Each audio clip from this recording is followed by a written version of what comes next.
I know, right? It's like the best part of the show is over. Now it's downhill from here. Everyone just leaves after the intro. The intro music. What's going on, Steve? How you doing, man? I am doing pretty good. Today's actually been a good day. I had some stuff going on earlier this week with a friend of mine, and so things have just been a little gloomy, somber, especially at work. This wasn't just a friend. This was a work colleague / friend. And so it was someone that affected everybody that I'm with like every day. Yeah. So it's like, it was pretty big. Yeah. But today I woke up feeling good. And I'm sure next week will be a little bit more somber because the services are a week from today. So. And he was only 40, right? 40, just turned 40 in April. Yeah. So let that be, a lesson, I think, for all of us. Don't take any day for granted and enjoys, parts of your life. Obviously we all have to work and we all have to do our thing, but this live stream and a lot of the goofiness that we do on the channels and whatever, it's really just about that. I know it is for me, and for you, I assume that's the same. Yeah. And it's funny because, it sounds so cliche because people say it all the time. You never know what's going to happen. Live every day to its fullest, this, that, and the other. And we all know that. And we think about it. And like, I've lost a lot of people in the last couple of years. My grandfather, my grandmother, my uncle, and they all affected me pretty strongly, but it was a little something that was a little bit more expected with my grandfather being 91 and stuff. And to wake up Wednesday morning and get a phone call that one of my best friends, literally one of my best friends that I talk to every day, whether it be at work or at home or on the phone, died in his sleep of a heart attack at age 40. That's insane. And I'm just like, at first it seemed like a hoax, like an April Fool joke. And it started setting in a little bit after a couple days. And really, it does make that cliche saying very real. Yeah. It's true. I mean, we goof around talking about cards and collectibles and stuff. And I know for a lot of us, it's a release. So, hey, I always say kind of lean into your, to the stuff that you really enjoy, your hobbies and whatever. And that's kind of what we do here. So to everybody that's joined in the chat so far, let's say hello here. Ryan, the Gunman McClanahan. I just made that up on the fly. So Ryan, hopefully that fits. Hope all's well, buddy. Are you going to the National, Ryan? ? Oh, something we're going to do tonight that's a little bit different is we're going to do hypothetical hobby questions. So if you want to throw kind of some ideas, whether it be past things or future things, or now that we have this news, what would you do here or whatever, hypothetical questions in the chat. We're going to try to kind of pull from those, and we'll throw out a couple ourselves as well, but we thought that'd be kind of a fun segment. And then also towards the end-ish of the live stream, Steve will be taking entries for the national giveaway. The world famous Flippin' Steve national giveaway is coming. And so we need more entries for that. So we will have a few more tonight. That is the goal. And then also shout out to a new channel sponsor here at the Sports Card Dad. VeriSwap has joined the team over here. So we're excited to have them on. If you could see in the top corner there, powered by VeriSwap. If you're looking to trade out of cards, check out the app. It's so intuitive how it works. You can trade and then also add cash to it. And you can also, they've got now, I think there's a Tesla on the app. And so it's not even just cards. They're talking about, adding Rolexes and different things, which is kind of interesting if you think about it. It's trading like a luxury watch for a card or something. I don't know. It's very, very interesting stuff. I have a Ghostbusters Proton pack. Steve's got all of his. What do we give me for it? I have the Idol from Raiders of the Lost Ark. Let's go. Everything you see in the room Steve is in is up on VeriSwap, ready for trade. Let's go. So I can't say let's go, right? Hambone, Michael Ham, what's going on? We're going to see Michael Ham here in less than a month, right? At the National, well, about a month. Well, yeah, hope so. Take to Rocks, yo, what's going on? Spokane Cole, what's up? Center Fielder 7, good to see you. Phil, Patches O'Houlihan, condolences. Vintage Card Collector, good to see you, my man. We got Trader Griffs in the house. Old Brendan Ryan, Card Guy 72. Some of these are oldies but goodies. They've been sticking around. They've been sticking with us. The OGs, man. That's what it's all about. Like, if I didn't have the OGs, I still wouldn't have my channel because I feel like a lot of the newer subscribers, they come and they go a little bit more kind of trendy with the hobby. But the people that have been around since like day one are the ones that have stuck out through everything. So, yeah. I always like to hear from people that say, hey, I was your like 80th subscriber or something. I think like, man, that is so awesome. I love that stuff. Rick Lyle in the house. Joshua Coleman, Colorado sports dude. Hope you are doing well, my friend. Junk Wax Packs. We are live indeed. Oh, Crypta Knight, one of the all-time great names. Crypta Knight. Good to see you, buddy. Good to see you. Mark, we got Mark Sipe, Michael Corbly, and B. What's going on? All right. Yeah, Kryptonite, you were way early. Appreciate that.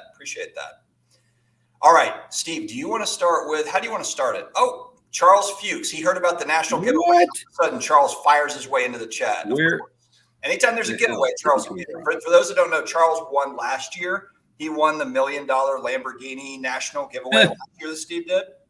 And so you know that he's here tonight.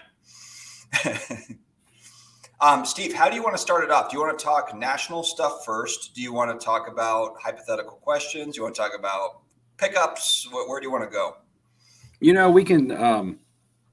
We can start with a little bit of everything and just keep a little bit of everything going, because people who join later, if they miss us, our national talk, if they might catch some of it. If they miss the hypotheticals, they might catch some hypotheticals at the end. So we can do little by little, chop it all up. Steve gives us a non-answer. Okay, thank you. So let's start. Okay, let's start with the national, because honestly, for the past couple weeks, maybe even a month, I'm going to be honest, I haven't been very excited for it. Now, blasphemous. I said to my wife, I'm going to the national for 4 nights this year, the longest I've ever gone. When am I going to do at a card show for 4 days? And then, because I haven't been very active in buying or selling, definitely not been active in selling. I haven't wanted to sell anything. Everything that I bought, PC stuff, right? Everything I wanted to bought is either hinged around the NFL season or it's stuff that I want to keep. So then I was like, you know what? This is actually going to be a good national, because I'm going to go and I'm going to hang out and do other things, enjoy the show, maybe see some things in the city, regardless if I got to go by myself. That's just what I'm going to do, especially after this week when we're talking about, hey, don't let opportunities pass you by. Don't miss out on life experiences. And also I'm going to shop for cards that I want. Now that sounds funny, because I've done it at the national before, but I've also been very picky on what I buy, because what I was buying at the national before was a lot of high dollar stuff. I really want to go there and do more value boxing, and I'm not a value boxing. Really? That's not your style typically. Right. It's not. I don't ever do value boxing. I just don't, but I want to sit down and I just want to go through cards. And if I find one card after going through 1,000 cards, that's fine. But I want to enjoy the moment for old school reasons. Sitting down in the LCS when I was a kid and searching through dollar boxes or 50-cent boxes and things like that. I don't want to just go and be like, I'm trying to buy this $2,000 card for my collection, and I'm trying to buy this $500 card in hopes that it goes up to $800 and I can flip it. I'm going for different reasons this year. I'm actually going for, man, it's hard to explain. I can't explain it, because I always go for the enjoyment of the cards and the camaraderie of everybody, but I feel like I just have a different approach this year. So it makes it a little bit more exciting. It's going to make it different, looking at it from a different approach, more so than the last 2 years that we went. Yeah, absolutely. So you're going to get in Wednesday night and yes, Sunday. Okay. Yeah. Rob's going to get there Wednesday night as well. I'm going to be there Thursday. No, I will be leaving Sunday morning, so I won't be there for the day of Sunday. Yeah. Same with me. Yeah. Cool.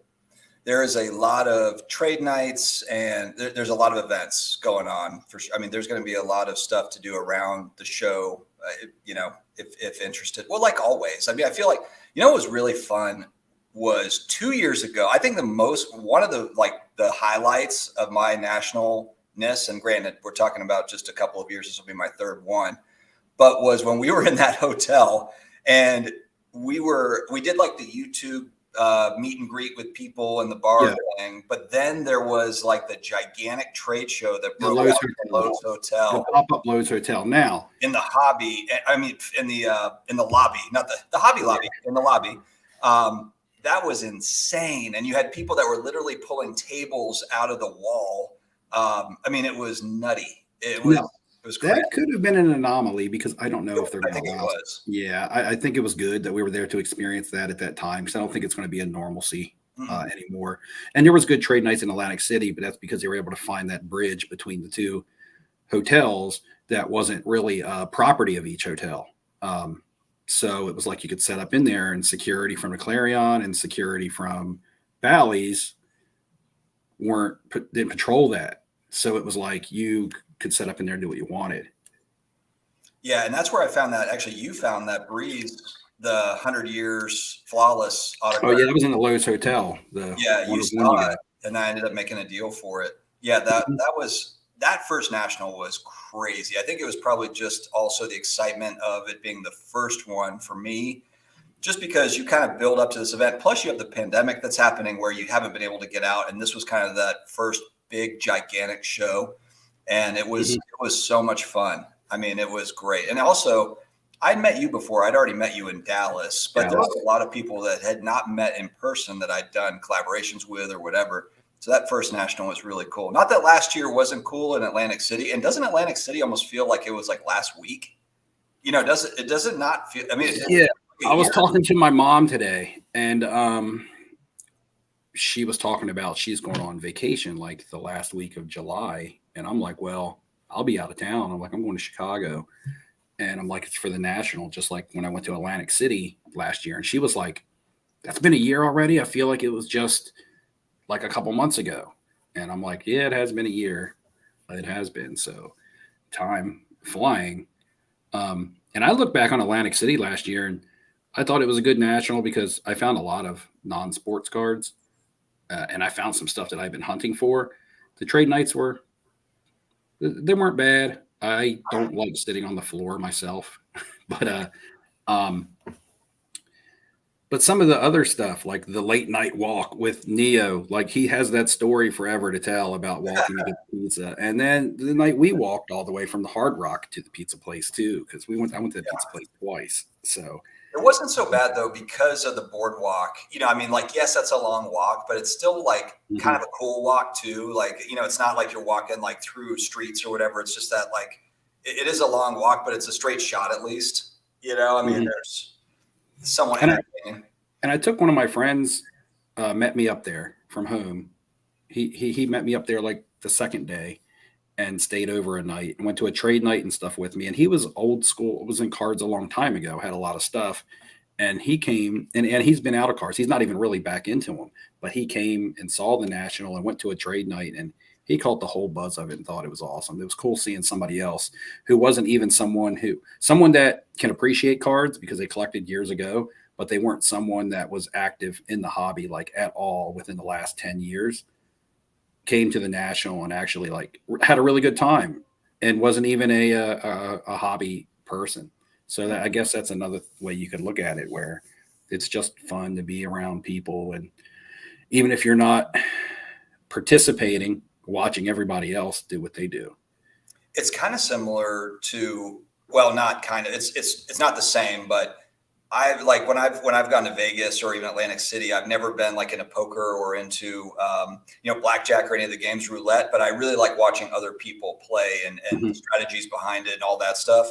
Whereas but I have no idea how the games are played or any of that. It's kind of similar with sometimes you're watching like trades go down or the different types of cards, and you don't necessarily know anything about those sets, but you're just listening to them talk about whatever, this important card or that one, and then the negotiation back and forth. Oh, no, this is special because of this, and the narrative here and there. Yeah, so you're that guy at the casino that I got to approach every other night and say, excuse me, sir, if you're not going to play, I'm going to need you to back off the table. If you're not going to spend any money, can you get the hell out? Hey, this guy's playing, $3,000 a hand. He doesn't like anybody standing over his shoulder. Could you please back up? What are you going to do with your next move? Guy's like, can I just have a minute? It's funny. That's the worst parts about my job is little things like that. I need you to back away from the table if you're not going to play, because then people just think you're being an ass, but really you're protecting the players that are playing, and they think you're just trying to be, everybody judges everybody. I think you're probably perfect for that job because you're cool-headed, like you're calm and collected. Oh, but yeah, because they yell at me. It's hard for me to imagine you like getting really fired up and throwing somebody out. I mean, I used to. Yeah. We know when I first started in the business, I used to, but you develop thick skin over a long time because you get used to being called the same names every day. It's like on YouTube. It's pretty much the same thing. Yeah, well, yeah, but YouTube's a little bit different because YouTube, I put stuff out for people's enjoyment. At the casino, I'm kind of paid to be the person that enforces all the rules that nobody is actually really supposed to like. I mean, we get along, but I'm not. I'm the person that's hoping.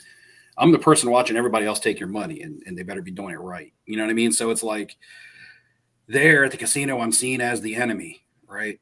The guys in the suits are seen as the enemy by the players, even when you're being nice to them. Yeah.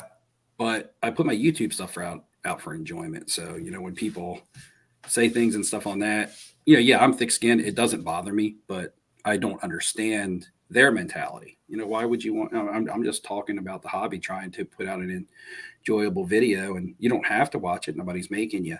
So why would you just blast me with comments, because it's your option to watch or not to watch. And I'm not here to build my subscriber count through people that don't care about my content. I actually want all of those people, Steve. I send them to you. I want all of them. All right.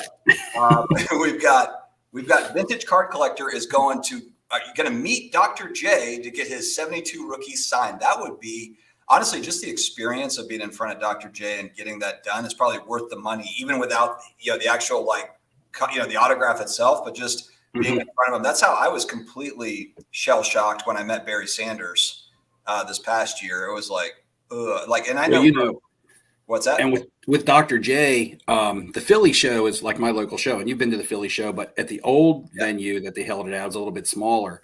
And Philly always has a lot of signers, and they always have a lot of Philadelphia signers. There'll be Allen Iverson, Mike Schmidt. There'll be a lot. But Dr. J doesn't come to those Philly shows. It's very rare that Dr. J is at one of those Philly shows, even though it's a Philly show. And the last one before they changed venues, he was there. And that was the one that you couldn't walk around. And you couldn't walk around in there. And it was a lot to do with the lines for people wanting autographs.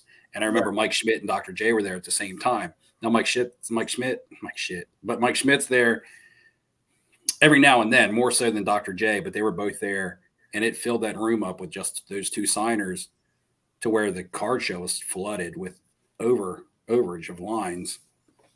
So, I guess Dr. J is somebody that doesn't get out that much, especially if he's not signing in Philly that much. But I know that's a pretty good one. I always wonder too how many people are coming just for that autograph, and not necessarily for anything else. Just coming to get like a basketball signed or an 8x10 signed or something, because there is kind of that memorabilia side. And there are people, of course, that collect cards and memorabilia, but then there's also folks that just don't even mess with the other. They're just memorabilia, or they just want to meet Dr. J and that's it, or whatever. That's interesting. And I have a question because, recently there's been the popularity of autographed rookie cards, especially on vintage cards and things like that. Yeah. Stuff that's not pack pulled, you got to get this stuff in person. And there was a time when people were talking, is this the way the collectors are going to go? Or are they going to want autographed rookie cards of vintage players? And this is the way to obtain them. Now, when Dr. J signs this, is he just going to sign it Julius Erving? Is he going to sign it Julius Erving Dr. J? Which you don't see a lot of that. You don't see him sign his nickname on hardly any pack pulled stuff. Do you have to pay for inscriptions? Is he going to put Hall of Fame or something on there? For me personally, and this is a question I have for Vintage Card Collector and for you, and anybody in the comments, if you're getting a vintage or older rookie card signed from somebody who is retired, it's no longer their playing days, do you want them to put an inscription on it that would involve something that happens after their playing days, like a Hall of Fame? Do you want him to sign on there, Julius Erving, Hall of Fame, whenever the year he was inducted? Do you want him to sign Julius Erving, Dr. J? I feel like with it being a rookie card, I wouldn't want an inscription on there with something to him that happened after his playing career. That's my personal. I don't mind it. I hear you though. That actually does make sense. I never thought about it from that perspective before. I want a inscription because I want a differentiator on the card, because now a lot of people are getting, these cards signed. So then it's kind of like, okay, well, what's different about this one compared to that one? Oh, like with my Drew Brees Black Refractor, it says Cool Breeze on it. Right. That's just another layer, another differentiator. And so I've seen a lot of the Hall of Fame ones, but I think if you can get like a unique, if like the nickname for the player, or something on there. I would definitely take inscription all day, even if it is like Hall of Fame, like you mentioned. I've also have you seen the ones that say like debut and it's got a date? I saw a Randy Johnson one that was his rookie card and it said debut, and then it had like, the date that he started, like his first start in the majors. Yeah, I feel like with me and myself, especially if we're talking about Dr. J, somebody that has an iconic nickname, who he is. Like, we don't even call him Julius Erving, right? We're sitting here referring to him as Dr. J. If he signs Julius Erving, Dr. J, and maybe his jersey number, I would be satisfied with something like that on a rookie card. Now, if it was another piece of memorabilia, like a jersey, an actual piece of memorabilia, not a card, then I wouldn't mind all kinds of whatever inscriptions they may have be, but that's just my personal preference. Who's got some crazy memorabilia with cool inscriptions is Rolling with FD. Yeah, I don't know if he showed that on his channel yet, but I've done a couple of live streams with him, and we've talked about that. But he's got a bunch of that stuff, really cool memorabilia, where he's like really pressed, guys to sign, sign different inscriptions, and they're like, what, like really like pressing them, like trying to talk them into it. So he's got some really unique items on that front. I just thought I would shout that out. All right. Do we have any hypothetical questions yet in the chat? This can be any sort of a thing, hobby related. Let's see what we've got. Yeah, I agree. I met up with Neo at Heroes Con in Charlotte. That was fun, Steve. You actually would have really liked it. I know it's a little bit of a hike from where you are in Delaware, but it was a good time. It was like a lot of comics, but then you also had action figures. You had, all sorts of different things. And it was a big show too. I was surprised. It was a very, very big show. So now but it wasn't sports related at all, right? It was not. It was strictly superhero type stuff. Yeah. What was your cosplay outfit? I was the Green Goblin, and Neo was okay. Yeah. Which one was Neo? it was painted on me. It wasn't an outfit. Kim painted it on me, my wife. It took hours. But it was I just wore like a white suit and been like Kingpin or something. I guess if I was going to be a Marvel character. That would be an easy one. I know that's why, right? Orlando's saying that you were that you weren't very friendly, basically, is what he's getting at here. That's how I'm reading this. What? Orlando, did I meet you there as well? Because I was there at the Clarion. You were there. We were all there. Charles Fuchs was there. We were all there. Yeah. Dustin was there. I was inside though. There was like a ton of people that were out on a balcony, and I was inside the majority of the time. Right. So, pit boss is not an easy job, and now Steve is the Kingpin. So they need to come up with is there a Marvel villain or something named Pit Boss? Pit Boss. Probably. He works for the Kingpin. Crypto was a cage cashier for a couple of years, so there you go. Oh, nice. Trader Griff's is taking a break from gopher killing to join us. The Rising Sun Japan. All right. Chantilly. Anybody going to Chantilly? I was trying to go to Chantilly, but now I've got way too much going on, so it's just not going to happen. Yeah, we were going to plan that. Remember, you were thinking about coming up and staying again, but then we were like, that's so close. It's a month away from the National. And with me, it's just time. I work weekends. So anytime I go to a card show, I got to take the time off, use my vacation. And I spent a lot of my vacation time on card shows last year. I'm spending less this year because, I want to do more stuff with my family. Yeah, my oldest son has got summer baseball. He's going into his senior year of high school, and he's playing varsity baseball. So we're kind of gearing up for that. And then my younger kids are running track, and my oldest daughter is going back to college, so it's like, there's just so much outside of, and that's, outside of all the, work stuff going on. So yeah, it's It's not going to happen this year. I was actually talking to Neo about going to New York Comic-Con in October as a possibility. I don't know if he's still watching, but not going to be able to make that one. I think what I'm going to do is just kind of regroup and next year go to that New York Comic-Con. I think that would be fun. And that's close to you, Steve. So maybe we do that all family. All right. I'm getting behind in the chat per usual. Actually, I'm not too bad. Let me know if you see anything that pops out. Steve, did you get Walt Disney raw and grade it or buy it in the slab? I don't know. The Disney card that I have, the 1931, it is. I bought that slab in a PSA 7, but when I bought it, the card was not very expensive.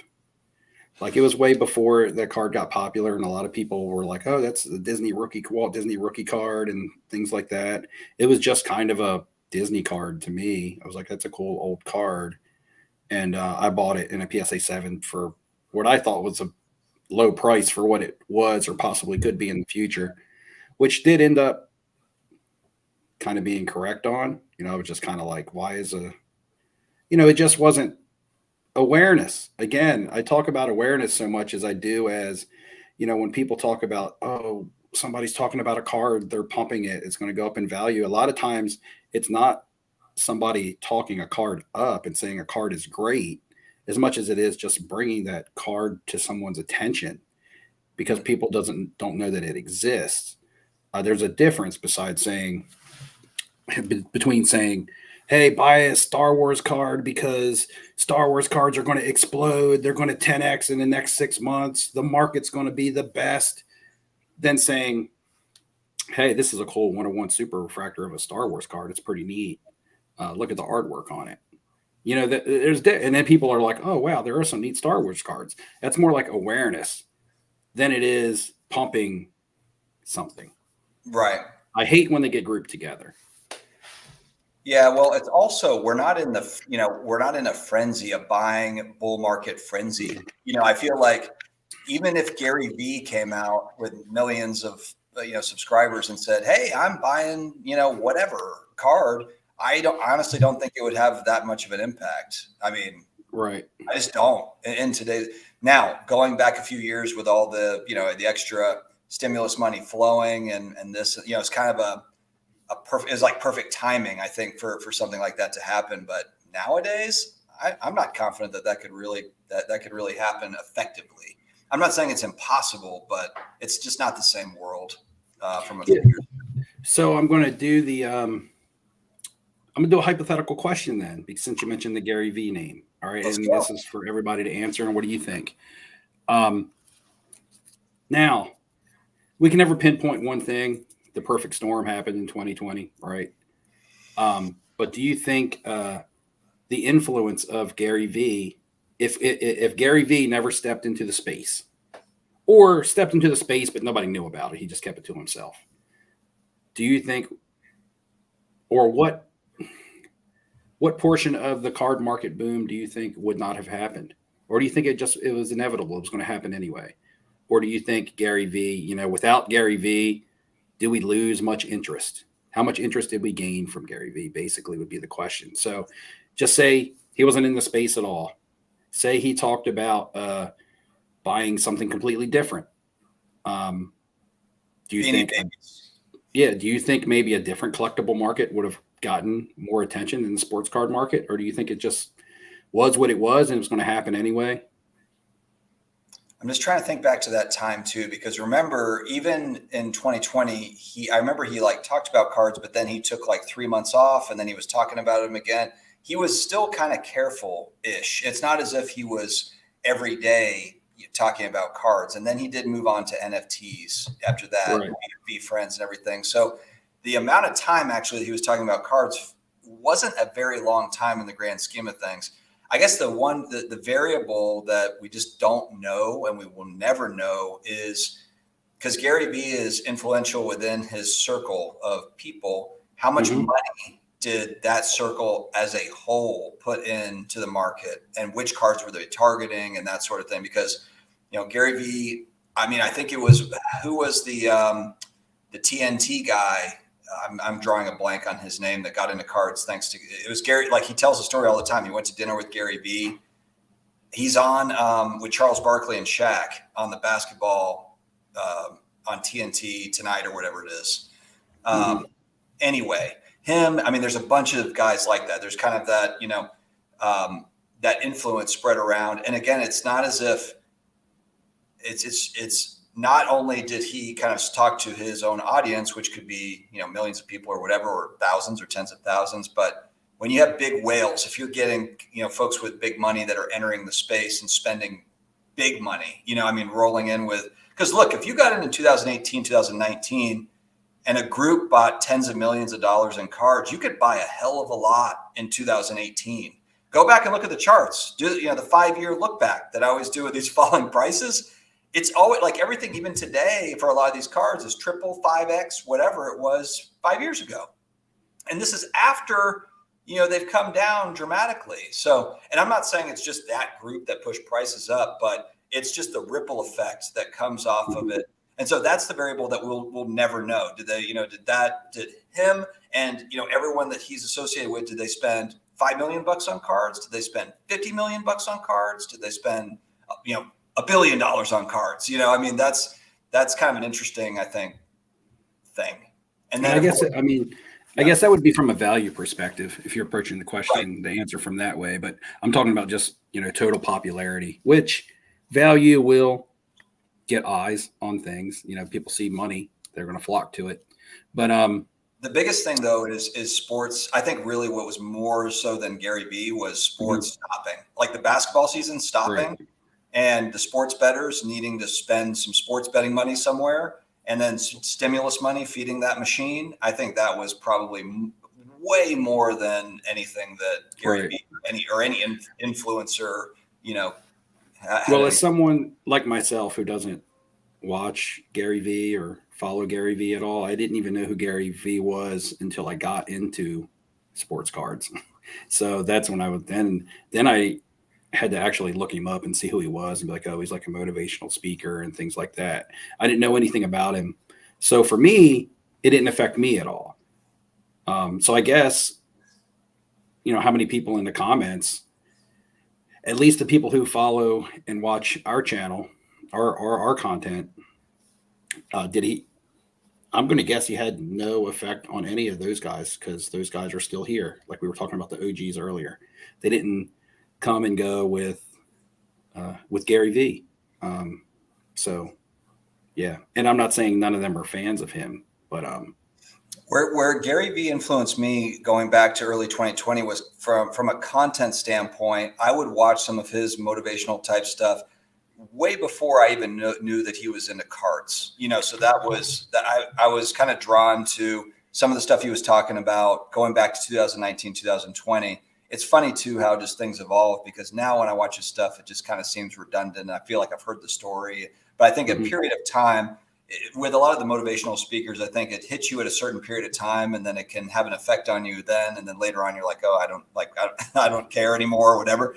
And I think that's just kind of people going through the cycle. But I remember he would always say, make 18 pieces of content a day or something, or, be consistent and those sorts of things. And I was already thinking about starting a channel late 2019. So I was taking that part from him as just kind of guidance there, but not as far as like cards and which cards and all that stuff. But from the content side, I would be lying if I didn't say that he had some influence there for sure. Now, Ziggy has a question at 9:32. It looks like another hypothetical. Okay. Hold on. Let me get down to it. I think he's the only one that I've seen in the comments asking I saw another one. There was a hypothetical from Michael Ham too.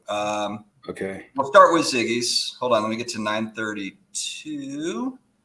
What do you think? Is it this one? Yeah.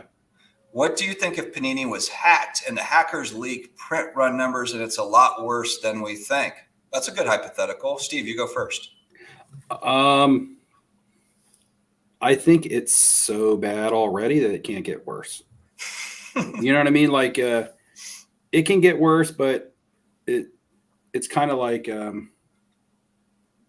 you have a giant fire, right? A giant, huge fire.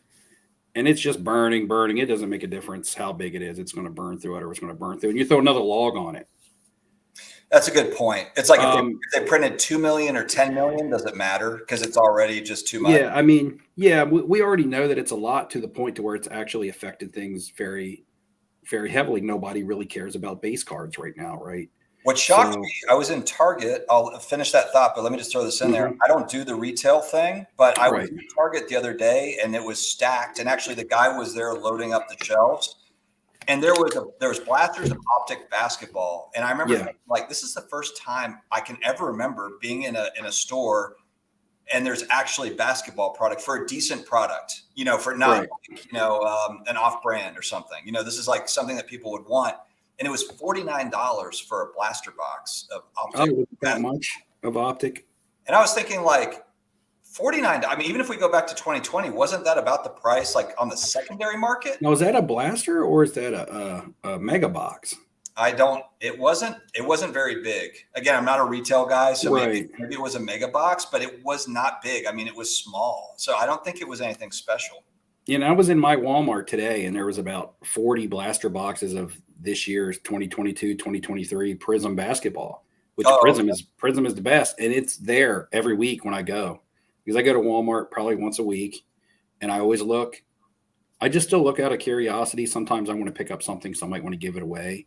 But it's been there. They haven't been touched over 3 weeks. You would think over a 3-week period they would sell eventually.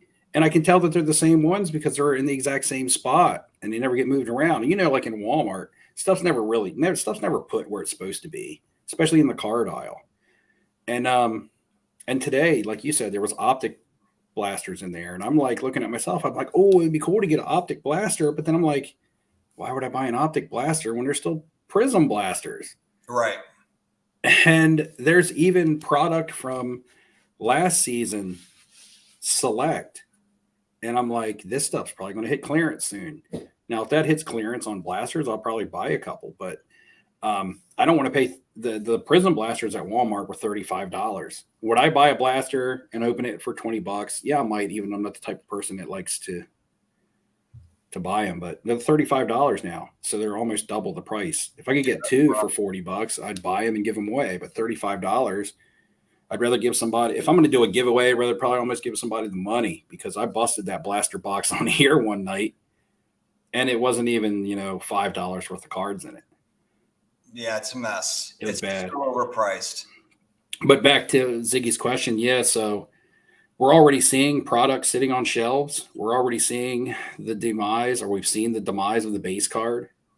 I just feel like the manufacturers, they're always too late. Like they're reacting to the demands. They're like, ooh, the demand is there. Everybody wants cards, so make more of it. Make sure it's available. But now it's just too late. Like it's not to say there's not interest in the hobby, because there is. Obviously, go to a card show every weekend. There's people slammed.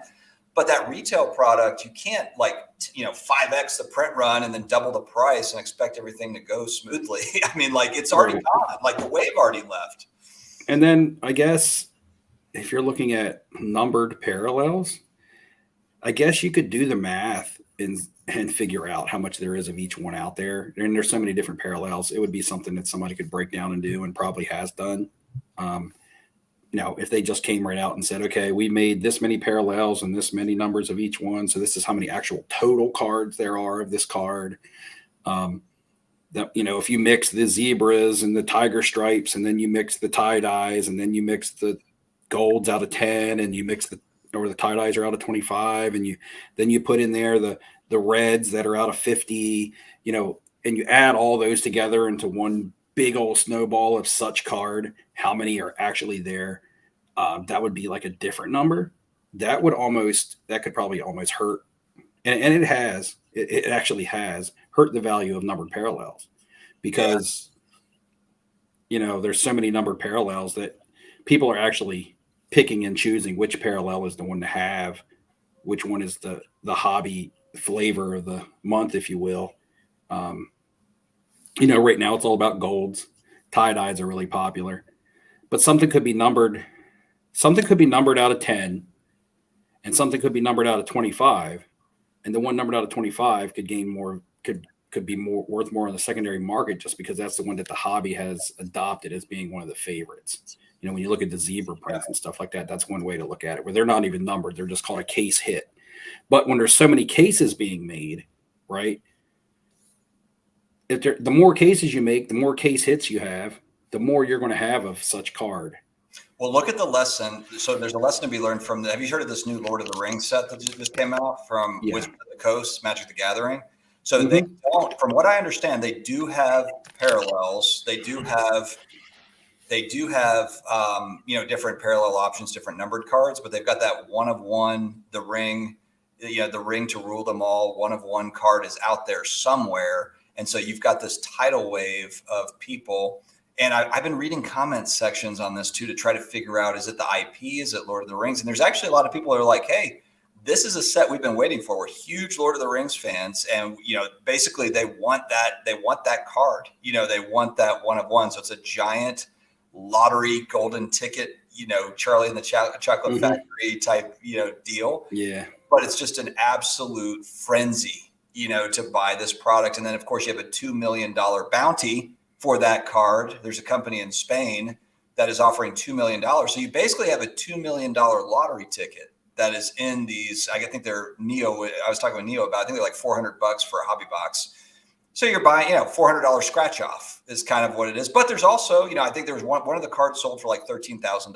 So there's also other, hits in there. But I just thought that was really interesting. Of course, being a Stranger Things cards fan, I'm looking at it from the standpoint of like, okay, this is a non-sports, this culture card thing that they're doing over there that's interesting.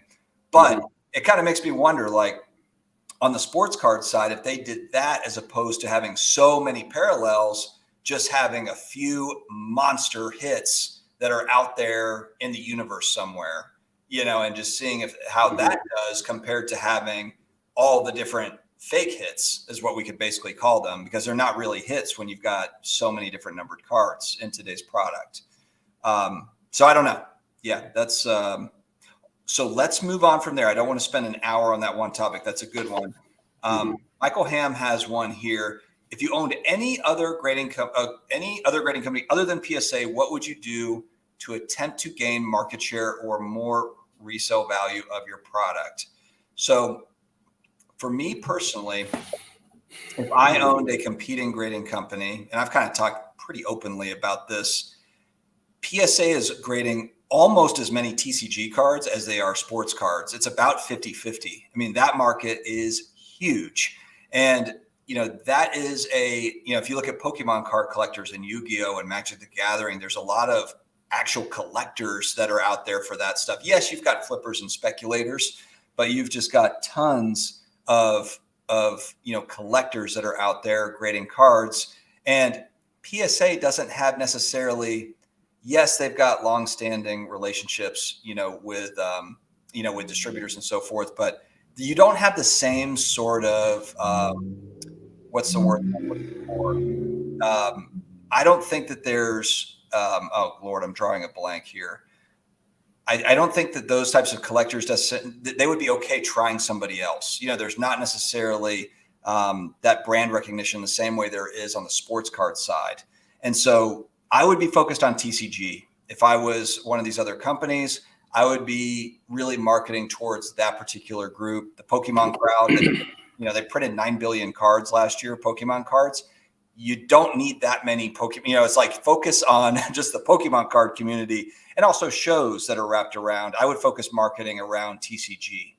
That's where I would try to kind of start there and broaden it out. Also, obviously working on sports card side, but that would be my first focus if I had another grading company other than PSA. What about you, Steve? So, is the question saying, like, say for instance, we took over for?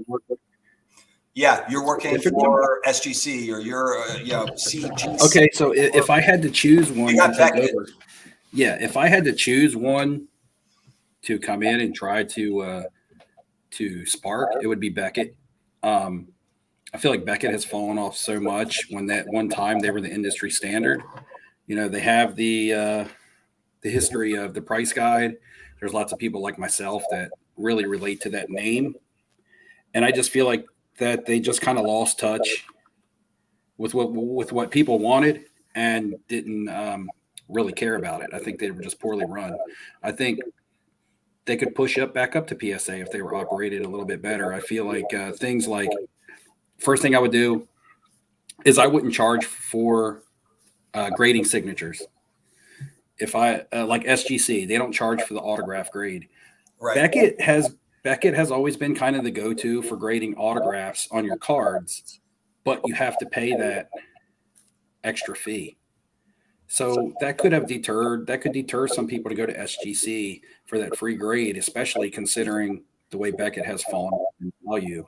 But I would offer that free service. I would definitely upgrade my submission process.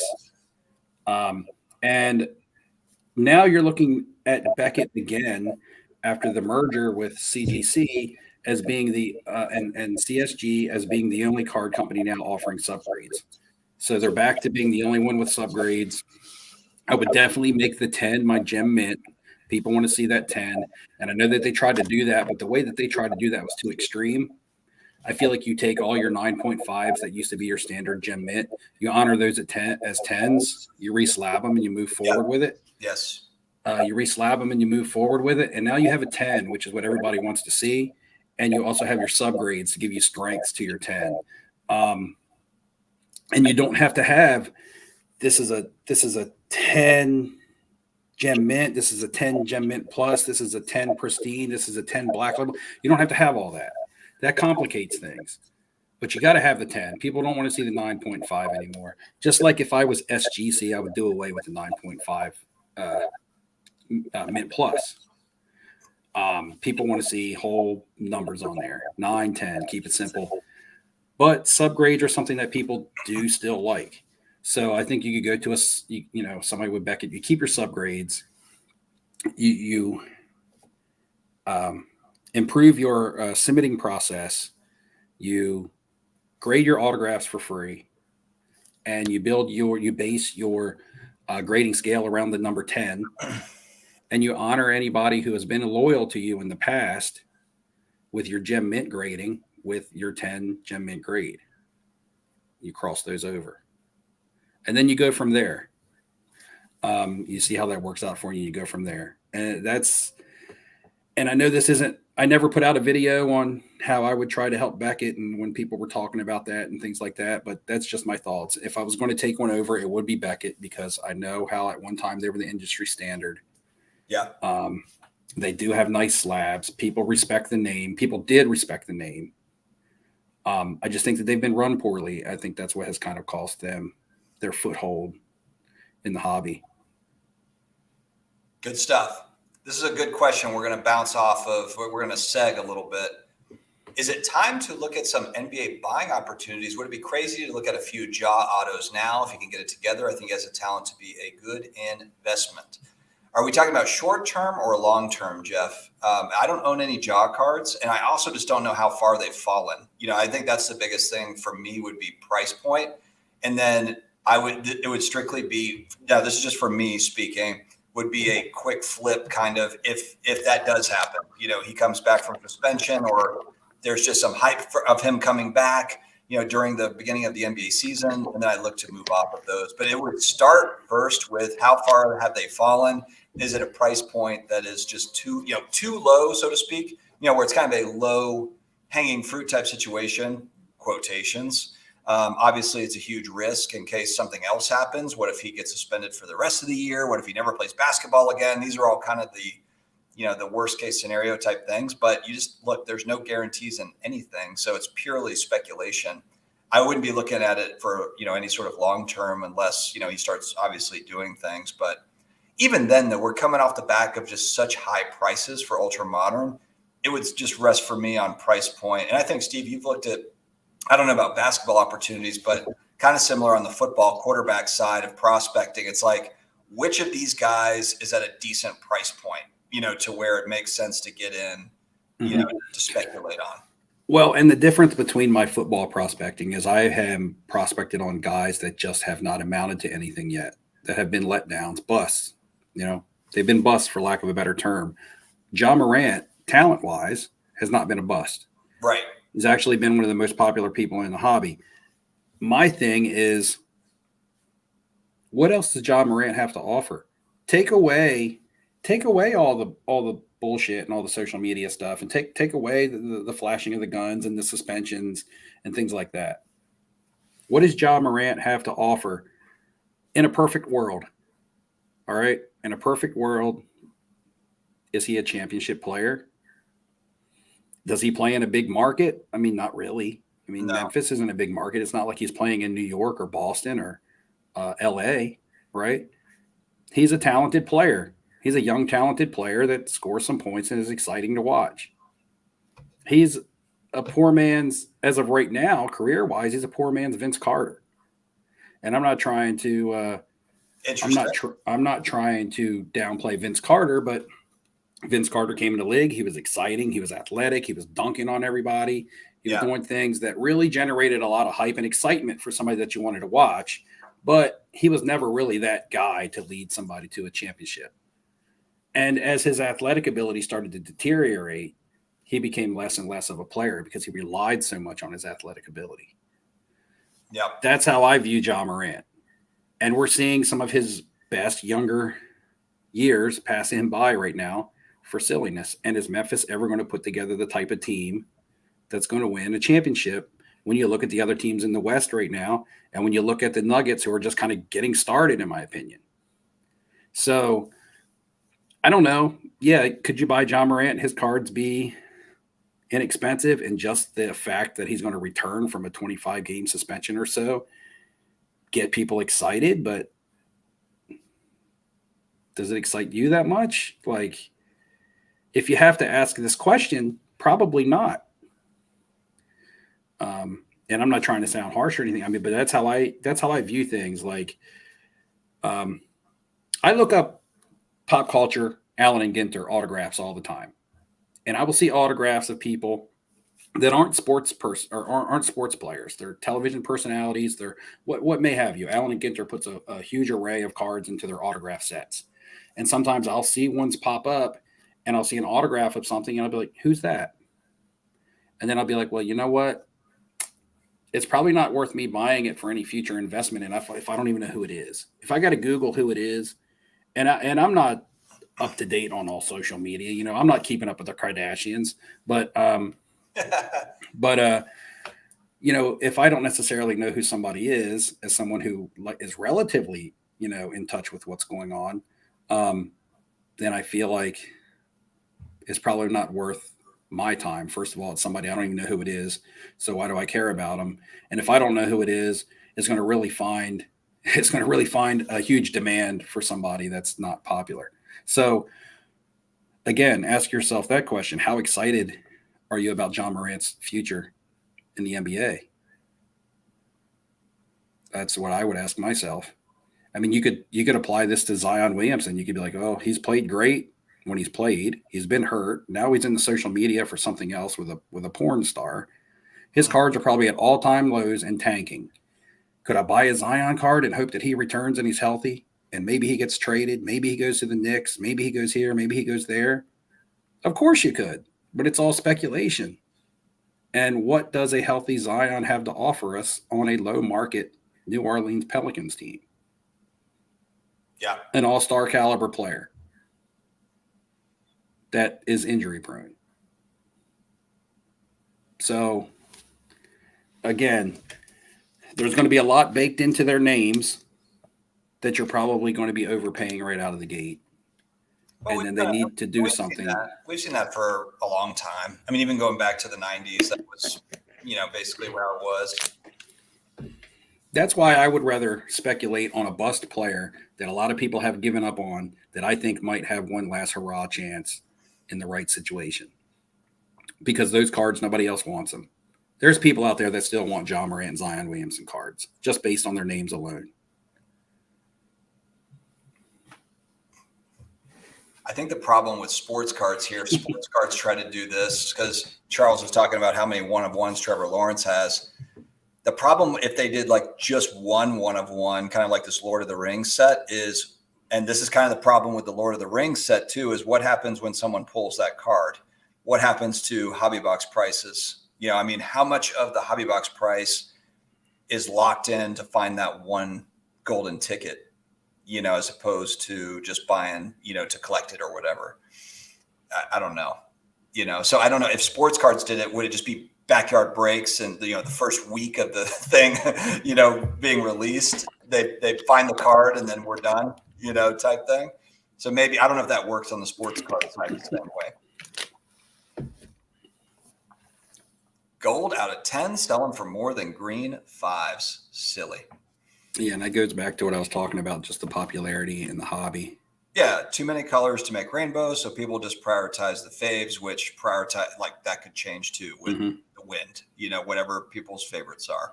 And I guess it's going to boil down to, I guess, eye appeal there. Now, if it's a green on a color match, then that's going to look nice.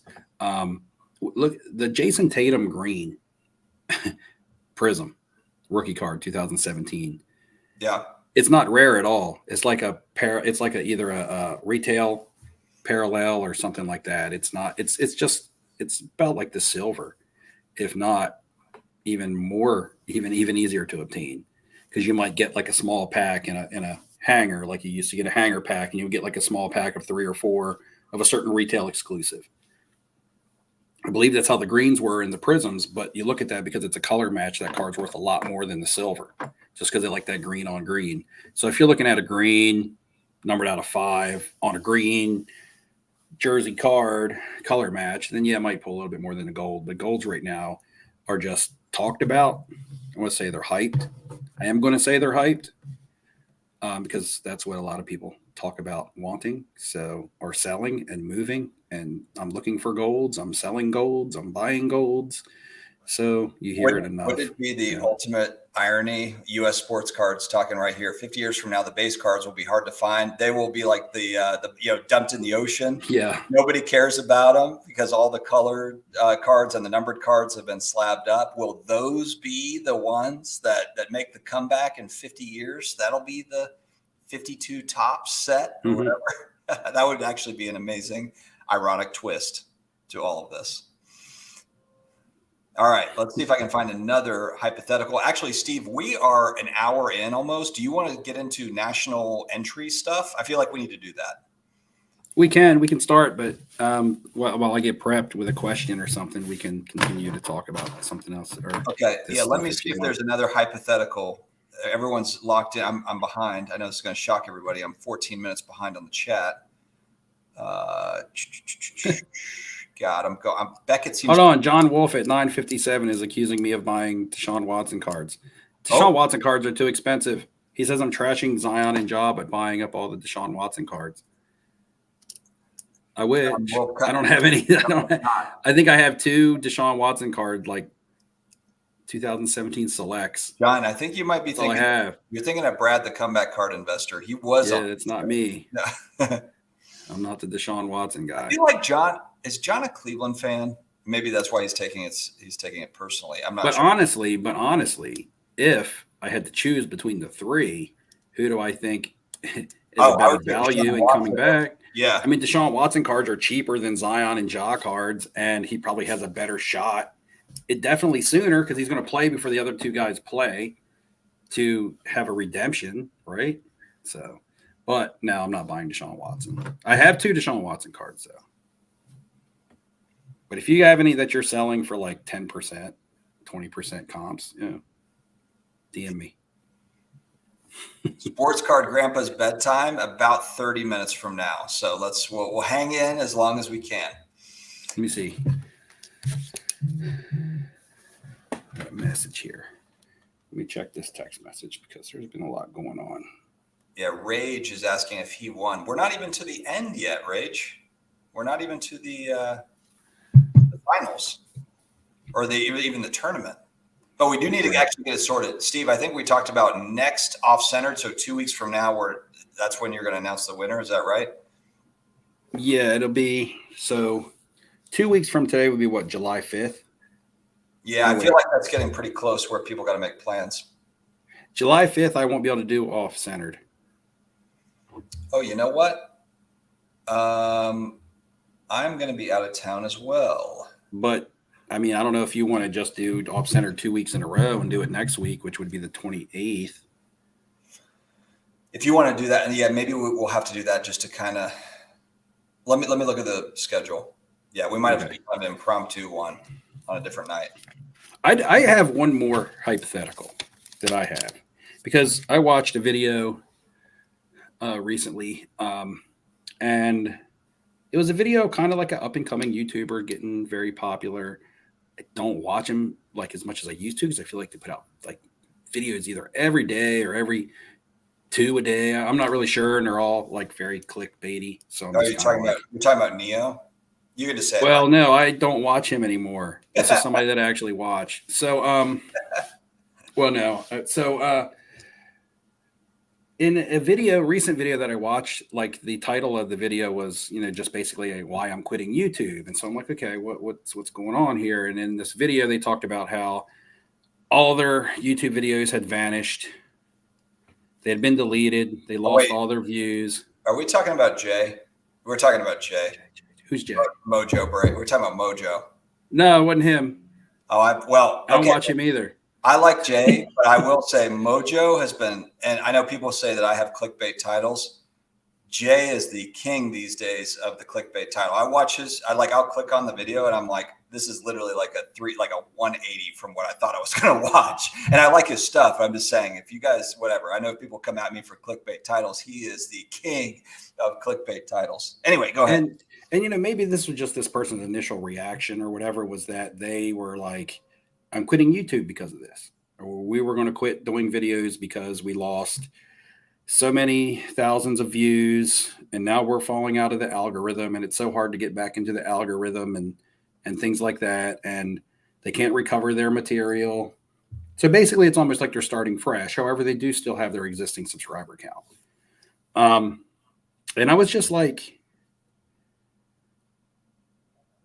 is that why you do the videos? I mean, for me, that was a question for me as someone who doesn't care about getting a huge following or a bunch of subscribers and a bunch of views.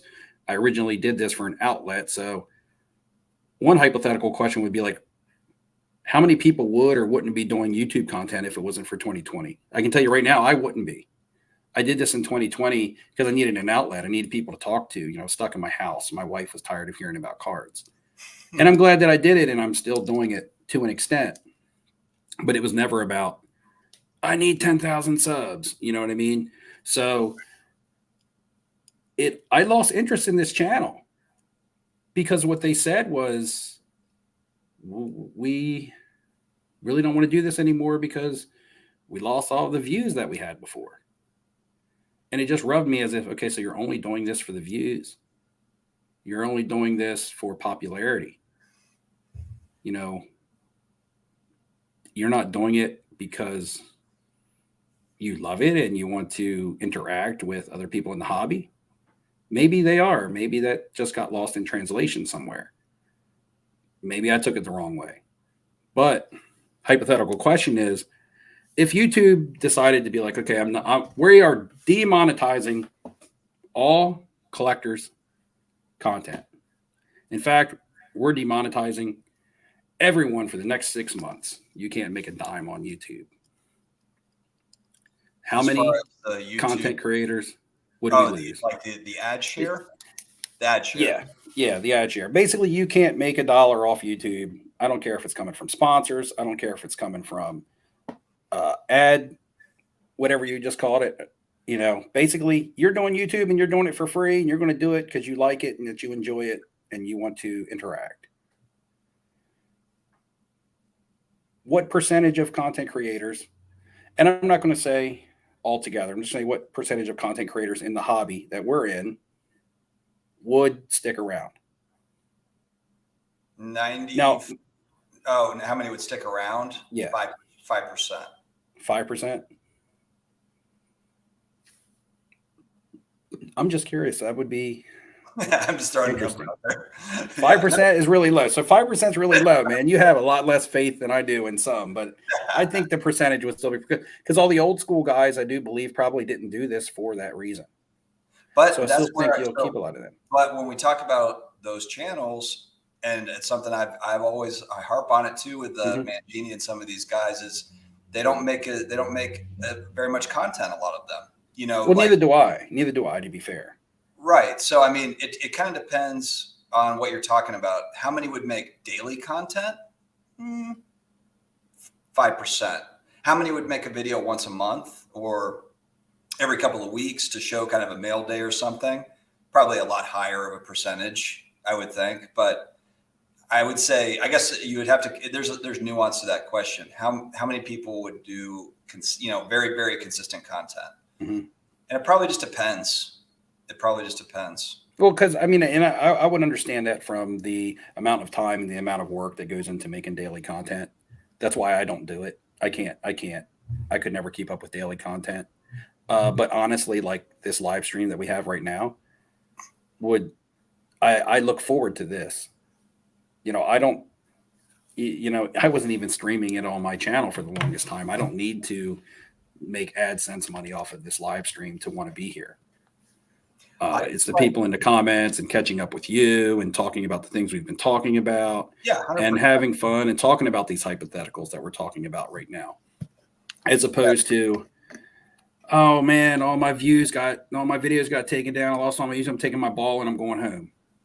Yeah, that was just kind of there's definitely an outlet. I mean, look, for me, I throw in a bunch of goofy clips. I mean, it allows me to kind of do card content with a sense of humor. At the same time, too, I really enjoy the challenge of YouTube. I enjoy the challenge of trying to grow, and then also what gets views and what doesn't get views. And so that's part of the fun of it too. So it's an outlet for me. I know it's a little bit different. It's turned into more of a business to where there are sponsors and that sort of stuff. But I really enjoy the challenge of it since day one. That's been really fun. Kind of that outlet part. And then, of course, the community part of getting to know other people, other content creators. I really like watching other content creators, how they present things, how they create content. So I watch more YouTube than I do Hulu or Netflix or any of the other stuff.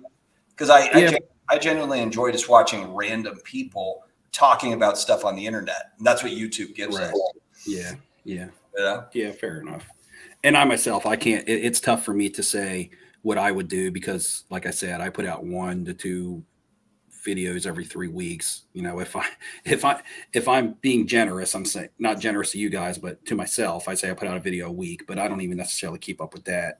Counting this live stream with you twice, maybe 3 times a month, every now and then, that's been the extent of my content with everything that's else going on around me. So to say that, if I was doing it every day and I wasn't getting anything for it except for interaction from the others, it's hard. It's not fair for me to comment on a situation that I'm not in.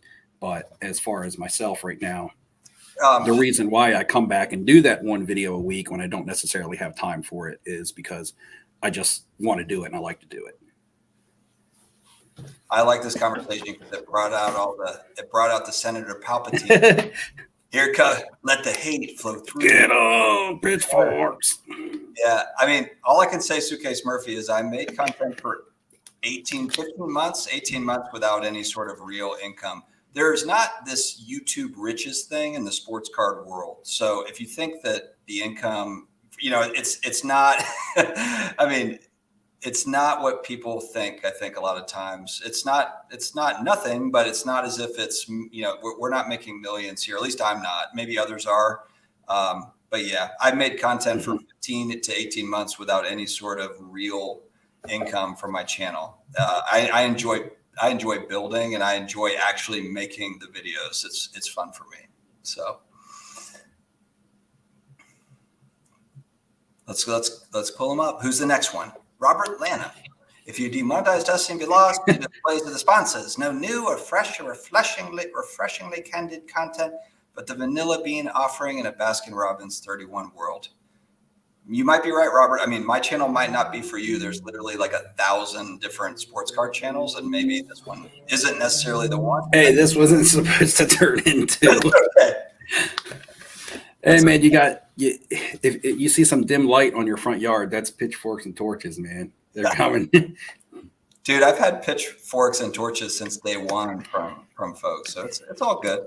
Look, and like I said too, I don't expect every video to hit with everybody. It's not like it's all gonna be great to everybody. That's kind of the fun of the internet, is you'll put something out. Some people like it. Some people won't like it.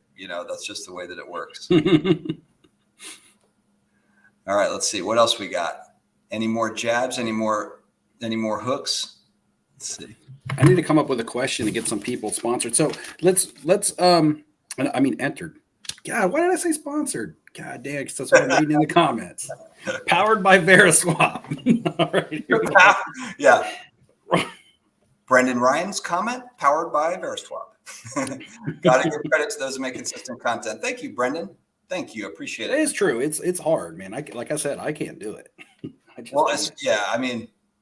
look, it's not even fun. the work, but coming up with something to talk about. Because I don't do news. Honestly, I have more fun throwing in like a random 80s Nintendo clip. That's just as much fun for me as the stuff I'm talking about. It's good. Mm-hmm. It's good stuff. So I have 5 names so far, the guys that do qualify for the all right. Are national giveaway. Do you have Suitcase Murphy or Robert Lanham on that list? I do not, but they are welcome to. Are we going to meet up and possibly win, and then maybe come and hang out? Are they going to come and say it to my face? We'll see. We'll see. But I'm going to get guys. I'm going to end up ending it with probably 12 names. That way, when I do the actual competition of who's going to win, I'll have 4 brackets of 3 people. So right now I have 5 names. So we got to get 7 more entered by the end of this month. On very limited content, which means you have to follow everything that I've been doing, posting on Instagram, whether it's a YouTube poll or a YouTube video, because I'm just drawing random names from these, and I don't even have time to show you the random drawings. You're just going to have to trust that I'm drawing these names randomly. And if you don't trust me, then I don't want you winning my giveaway anyway. So 5 names so far, and 3 of them came off the last off-centered, and that would be Vintage Card Collector, Jordan Hudson, and Eric Perry. They each have an entry, and then 2 that we're drawing randomly off of Instagram were Lebowski Sports Cards with 1 and Traders Griffs with 1. So that's 5 names so far. We got to get 7 more. We'll try to get at least 2 tonight, maybe, with questions from my content, which I don't have much content. So, What do we got, Steve? Let's see. I got to come up with a question. So let's, Charles says we don't want him to win again. Let's see. And Jay says, I just like the trivia. I'm going to the National to meet up with Steve again. Yeah. And Jay, by the way, Jay is down here at comment 1015. Jay's a really good guy. Judging by this chat, Charles might have to win again. All right, hey, Collector's Dream. I like the car ride videos, but okay. So the car ride videos is when I have lots of time to speak about my thoughts. I'm riding to work and everything is off the fly. Nothing's scripted. The problem with that is I pretty much call my mom and my dad every day now on my way to work. Because I'm guilty of not talking to them enough in the past. And now I call either one or the other. I have about a 20-minute ride to work. Sometimes I might call my dad and it might take up the whole ride. Sometimes I might call mom, might take the whole ride, or get a little bit of both. But I tend to call, I've called you before on the way to work. I tend to call family or friends and talk on the way to work because that's really a lot of my only free time when I get to talk. So I spend that right now. That's how I'm spending that free time instead of shooting videos. But I wish I could do both. You don't have to justify it, Steve. Do it when you can. Well, I know, but I do have, because like you said, we have a lot of OGs in the chat, right? Like we said, these people have stuck with me since 2020. It's 2023. So 3 years. We got OGs and we've got X's that have shown. And that, like I said, that's the only thing that keeps me putting out a video a week, right? I don't want to just all of a sudden be gone completely off YouTube and feel like I have abandoned at least my loyal people that have been following me forever, that have almost become an extension of my friends. Right. So, yeah. And just to shout out PK, it's all good. Like I understand that. I'm not a big fan of ads, so I get it. I have the premium on YouTube, so I don't have to. I don't watch. I spend the $12 a month, so I don't watch ads. So I try to make my ad mentions, pretty quick. Pretty quick, but I get it. Right. Dodge, that's my wife. That's dressed up as Mario at Halloween. She's in a Mario suit, and she's the one that's saying yes. All right, so I'm going to ask a question. It's going to be super easy.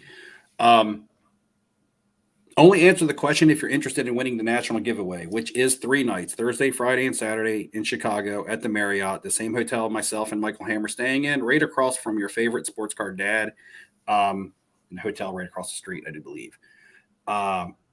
And included will be some extra money, whether you need that for travel expenses, you want it for food, you want it for Ubers, whatever, spend it on whatever you want. And as we build towards a national giveaway, hopefully that builds up some more. We were talking about Jay Giuliani a minute ago.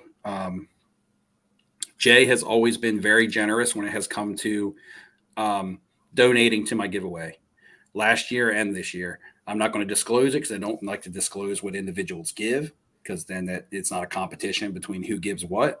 But Jay, I appreciate that. And Jay has become a big part of my giveaway every year because he does do a nice little donation to it. So I just want to thank him. So only answer if you can go. You must be 18. All right.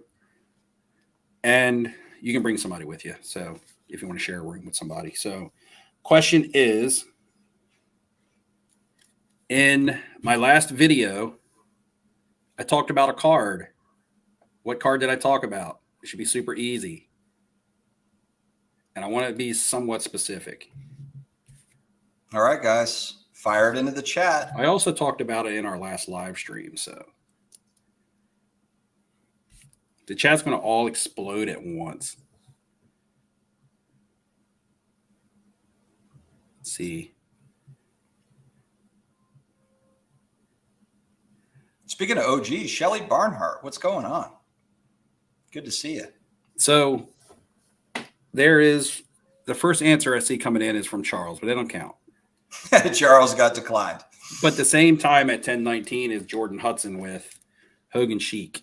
Was Jordan? Did he already get on the list? Now Jordan has a an entry. So the way that So the way that I'm doing it this year is you used to do it where you could get multiple entries, and then I just drew your names out, and the more entries you had, the better. But this year I'm doing it with brackets. So if you already have an entry like Jordan does, I'm only going to have, because now I'm going to have 12 names total. It used to be I might have 40 names, and some people might have 10 entries, and some people might have 1. So I'm just going to take the first answer of someone that did not already have an entry, and it is Robert Lanham. Shelly came in with the Hogan, but it is the Hogan Chic because there's multiple Hulk Hogan cards out there. There's only one Hulk Hogan Iron Sheik card. Unfortunately, that's why I said kind of be somewhat specific in the question. So because Jordan already got an entry, then Robert gets one. Yeah, so Robert Lanham will get this entry. Okay. And that gives us 6 names as of right now. Me and Robert can talk it out at the national. All right, what's next? Have I met Robert? Man, I don't want to say have I met you before and then be like, yes, but I feel like I have. I feel like the name, he's been watching for a long time. It's a super, I know. I know. That's why I feel like I may have met him before because I have channel. I recognize him. I have seen his name so much. I know he's old school. So yeah, it's not, don't worry about it, Jordan. I didn't specify. It's not your bad. It's my bad for not specifying. Rick Lyle's been asking me a question also. Steve, does Dave Cruson appear on any Pearl Jam cards? I am not sure. We see last year. Damn it. Now I'm going to have, who is this person? Where were we, Robert? Yeah, I'm sure. I remember meeting him at trade night. Was it a trade night? I don't remember. Put it in the chat, Robert. Now it's a thing. I want to know. It was at the Card Collector 2 trade night because that trade night to me was, as a trade night, was a bust. It was cool, the people that we met and talked to. I'm pretty sure. Yeah, I know it was at trade night. I remember. It's hard for me to remember where I met. I mean, people for the first time because I remember. I believe I met Main Sports Guy there too. I try to remember everything, but it's just so hard nowadays. Look at this. I got to write down my grocery list now and my daily work that I need to do around the house because I just can't remember everything anymore. So we have Robert tonight, and we would like to get one more. Do we have another discussion topic we want to go with, or are you trying to get out of here? Oh, no. I know it's 20 after. I know we've been in for an hour and 20, but we can go a little bit longer. Yeah, I can go one more discussion topic. Yeah, let's do a little discussion topic, and I'll come up with another question. What topic are we going off of? Hold on, let me see if I can. Well, we did some hypotheticals. There was another hypothetical. Oh man, let me go try to find it. Or just take basic comments and questions from the chat starting at 10:23. That way we don't have to go back to everything that we've already all right, here's a question. Dave G. Do you guys think with Wemby Mania coming, can he revive the modern basketball card market? It's interesting.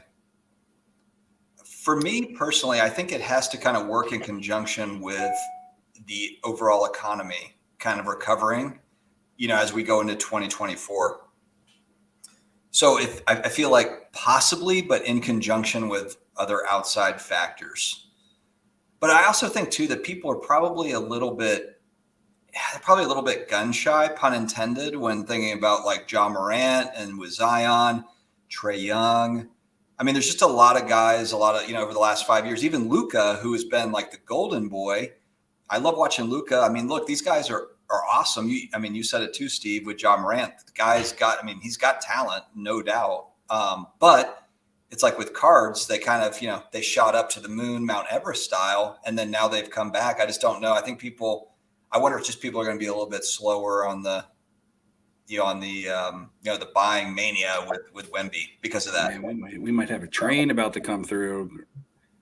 Oh, we got a train? I know. You know what? Maybe. Let me grab a little bit more coffee if we're going to hang around. You want to hang around for another like 20, 30 minutes? Yeah, that's fine. But if the train comes, I'm going to have to mute till it goes by. Okay. Right now. Oh, there it goes.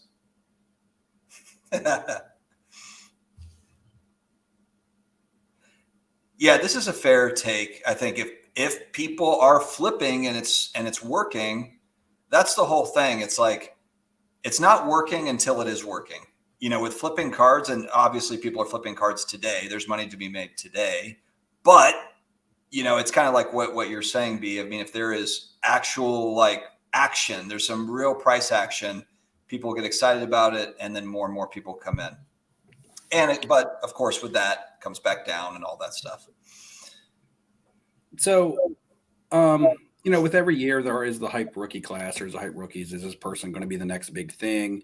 Zion was the next big thing since LeBron, right? And it's kind of like you will have just the hype around some of the top drafted players. Problem is, hype creates high entry level prices. And then that player has to not only live up to expectations, they have to exceed expectations in order for you to see gains, in order for you to see an increase in the value. If you're buying a player that's never been on an NBA court for high dollars because he's the chase card or the chase player that year, such as in the Bowman University product, then you're already in at a price point that's, in my eyes, uncomfortable. Because it's hard to see an increase. It's a lot harder to see an increase than it is to see a decrease. And you don't even talk about performance because we see performance being really good. We see people win championships and we see the value of their cards decrease after they win championships. Really, everything in my eyes at the moment is buy low when somebody has given up on and hope that it will see an increase, because stuff that's in the basement will see increases quicker than stuff that's in the attic. And then everything else is kind of like long-term. I don't see short-term bursts of value on a lot of cards right now. If you missed it, like I was talking about, I think the basketball player in question is already pretty hyped, and his cards have been expensive, and people have been posting the Bowman University and cards and things like that. Oh, and somebody got a rigged box because they pulled his parallel autograph and all kinds of stuff like that. So it's like when you're investing high in someone that hasn't done anything yet, they have to exceed expectations. Not only live up to them. I mean, we're already talking about a new player when Paolo Banchero was last year's #1 rookie and really popular and really hyped. And we're not even talking about him now. We're already talking about somebody new.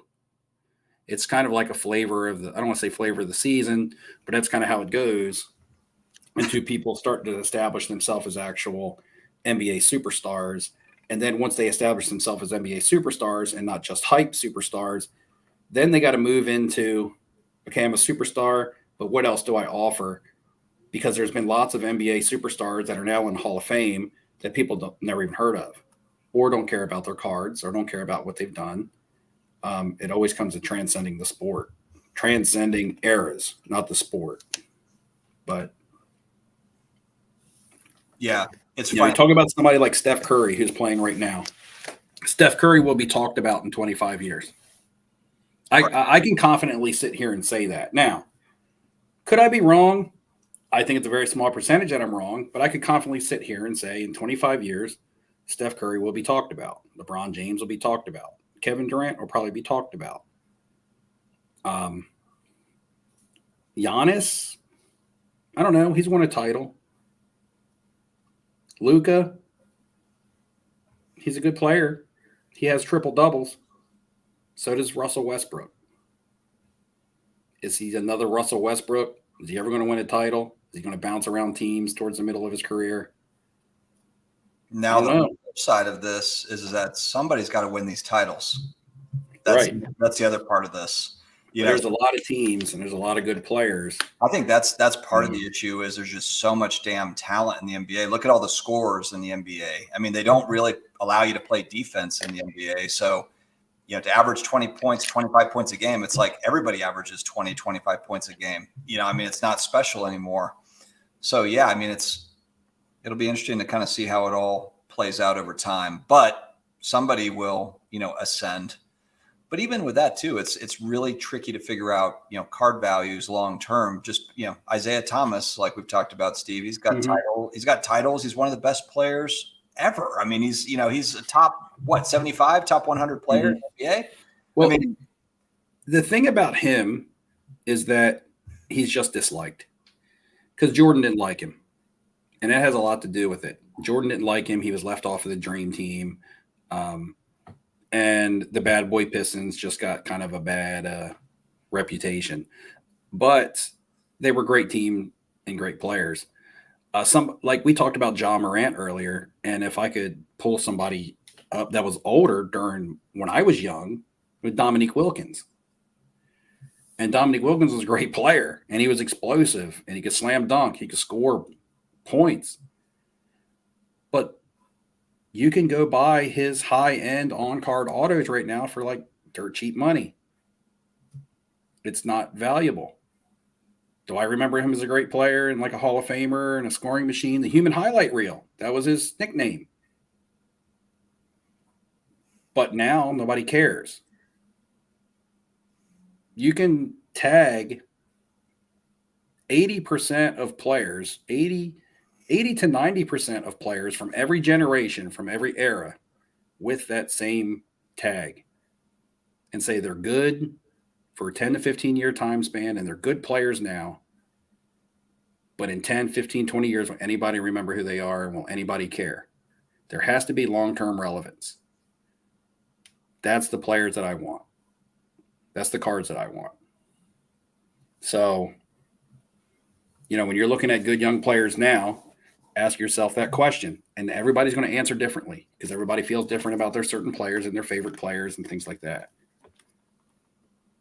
Rage is really pushing hard here, Steve, for an entry. I think this is what he's talking about. And actually, Rage is an OG, channel OG. Like I remember going back 3 years. Probably first 100 subs for me was Rage. So shout out to Rage. Can't say I plan on buying Wemby singles, like buying wax to hold and buying Sports Illustrated with him on cover. Yeah, that's interesting. The whole the graded Sports Illustrated stuff. There's a lot of kind of fun collectibles that are just now getting, that really don't have a long time being graded. There's not a long history. I know people kind of make fun of like VHS tapes, for example, but with graded video games, graded comic books, graded, Sports Illustrated's magazines, there's a lot of graded tickets, there's like all these different things. So that interests me is like 20 years from now, which markets have grown, which ones have gone away. That's going to be fun to watch. Right. And talking about Wemby right now, honestly, I don't know much about him. haven't followed his career to this point, pre-NBA career. I haven't followed any of it. I hear the name because I hear it in the news. I see it on TV. I hear people in the chat talking about him, see him on YouTube and things like that, but I haven't followed him. So when I answer these types of questions, when I talk about people who have transcended eras and remained relevant, I'm not saying that he's not that type of player and that he's not capable of doing that.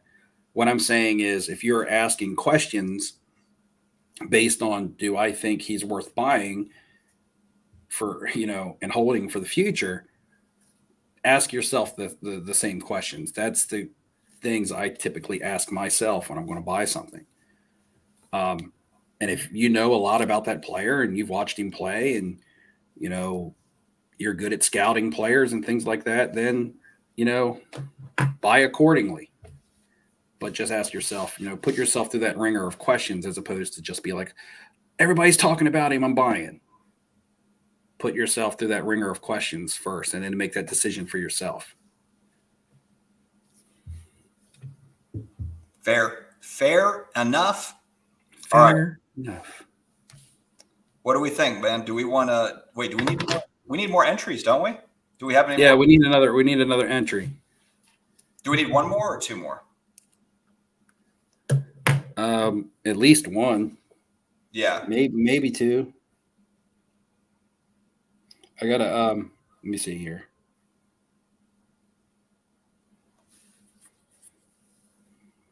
I could ask a whole question, but I don't know. It's kind of difficult. People would probably have to go back and look it up and things like that. But I think I just might do it. I think I'm going to do it. I am going to do it. It's going to be hard, and you're probably going to have to look past through old content, and not many people will answer very quickly, probably, unless you have a good memory. Last year, going into my national giveaway, I took a poll, and I had a list of friends that I wanted you guys to vote for to be in my future content. Give me 2 of the 4 names. Give me 2 of the 4 people on that list. Now, everybody's probably going back to my community section and looking for that poll because they probably don't remember the names. But give me 2 of the names on that list from that last year's poll, because right now that poll and the videos leading into that poll are very important. I've watched one of those videos over and over again, over and over and over and over again, because it's a video that I have of a friend of mine that I'm not going to be able to spend any more time with. And I'm glad that I have that video. So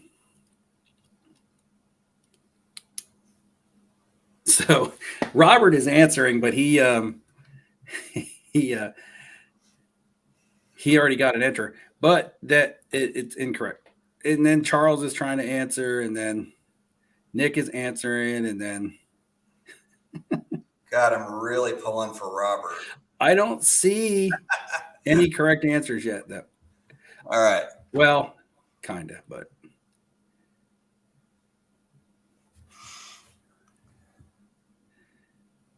I'm getting a lot of Tim's in the answer, and Tim is not a correct answer because Tim's my brother. So he was talked about in some videos, but he wasn't in this YouTube poll.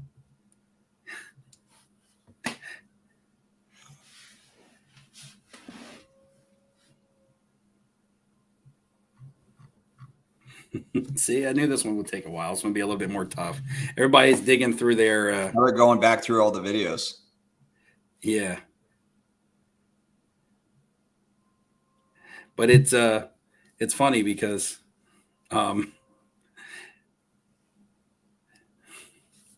We'll sit on the live stream for a half hour waiting. I know, right? So I just don't want to miss it when somebody does finally get it right.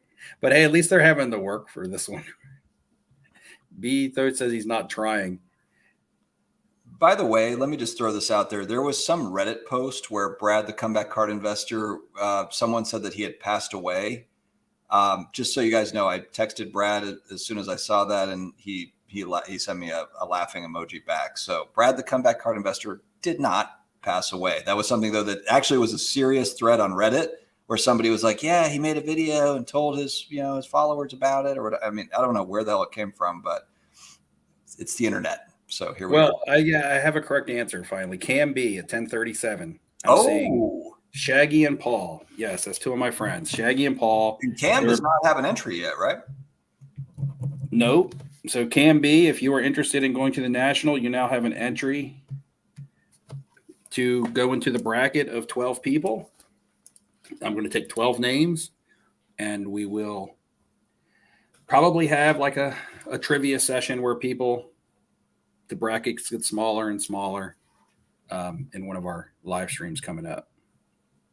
But there was an earlier comment that said Shaggy and Paul. It came from Charles Fuchs, but Fuchs is eliminated. So I don't know why he's answering. Because then after the correct answer, he then said, he also said Cousin Jay and Hermie, which Cousin Jay and Hermie were the other two. Now, you met Cousin Jay at the National last year. Remember, he brought me. He brought me too.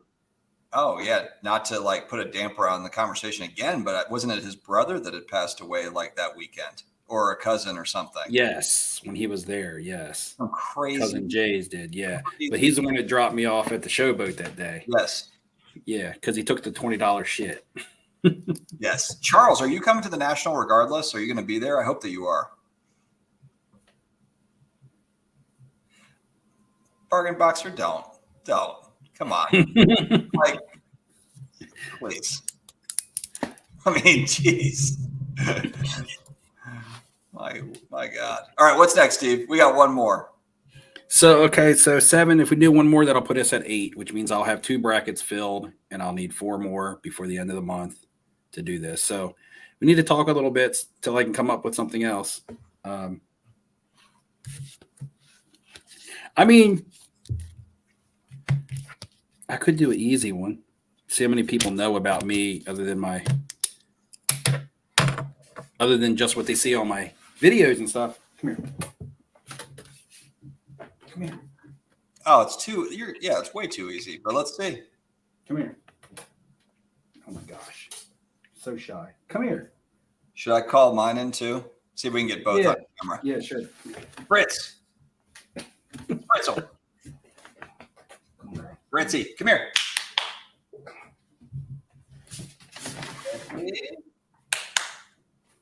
See what she's doing. Come here.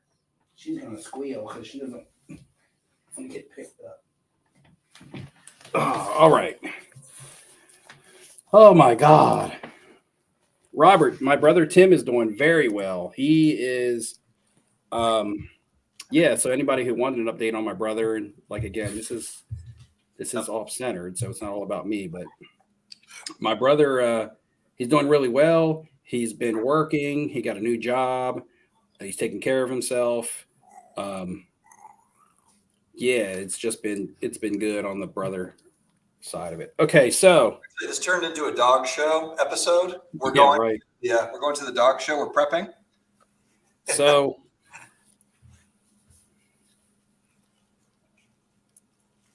she just wants to be laying down. All right, let's do this. I don't know how many times I've ever mentioned this, but we have said it before in the live stream, especially what we were calling her when you were here. How many in the live stream, just to get you entered for the national checks? It's just not about cards. It's about me and you and how much we know about each other and hanging out. What is my dog's name? Look at her. Her eyeballs are just like, what? What is my dog's name? Does anybody know my dog's name? And a bonus if you know my dog's name as well. Oh, I guess I already called it out. So that'll be. Yeah, that's what I was about to say. When you called your dog, I was like, oh my God. People are really paying attention. Oh, they really We need both names. I don't think anybody knows. They would have had to just heard me refer to her Joe passively. says Brad. We would just had to have people refer to her passively, like in a live stream or something. Oh, hey. Oh, Bargain Box are going to be at the National. All right. Good. I see Ed Schneider. Ed, if you want to be entered in he got it right with Daisy. So Daisy was correct. He's the first one that I see. And now this black t-shirt is going to have white hair all over it. But he's the first one that I see. And we call her Crazy Daisy. Crazy Daisy. Yep. But I see. So Ed, if you are interested in being entered in the national giveaway, just hit yes, I'm interested in the comments. If not, then it goes to Rage, who came in second. Yep. Ed or Rage. So I just need to verify that you're interested and that you weren't just answering for participation. Because it's serious business. This is a real trip. Okay, so Ed, getting Ed's name down. I almost feel like Rage should get a consulary entry or something just for the commitment. I know, but then I have to do that for everybody. I have to be fair. I know. No, you're right. I wish I could just be like everybody. You're going to the national on me, you know? You know, if I was like a big time influencer, maybe I could do something like that for some people. But, you know, in the big time channels, they probably don't even know who I am, but they don't even mention my giveaway. Like Jeff doesn't mention my I'll reach out to Jeff about it. Even Sports Card Radio is a completely different animal than Jeff Wilson as far as content goes. Doesn't mention it. Have you reached out to him? No, I haven't. Oh, okay. Well, nobody's mentioned. I don't reach out to anybody. I don't know. I wouldn't even know how to read. I don't reach out to anybody. Be like, oh, hey, by the way, I'm doing a giveaway on my channel. If you want to promote it on your channel, they're going to think I'm just trying to like get them to promote my channel. Oh, so speaking of people on the channel, we are probably on the next Off Center going to have SIGs for Soldiers charity, and I believe it is the main charity for the national. It's Signatures for Soldiers. We'll talk more about it, but we're going to bring on a rep to kind of talk about that. I think it's awesome what they're doing. And so we'll bring some attention to that as well. And I think that on the next one, we're going to try to have Neo on for kind of a pre-national Neo Flippin' Steve Dustin show. I think that'd be kind of fun just to catch up a little bit and talk about pizza at 1 a.m. I haven't talked to Neo in a long time, and I need to ask him why in his video he lied and said I told him that pizza was 3 minutes away and it was like 45 minutes away.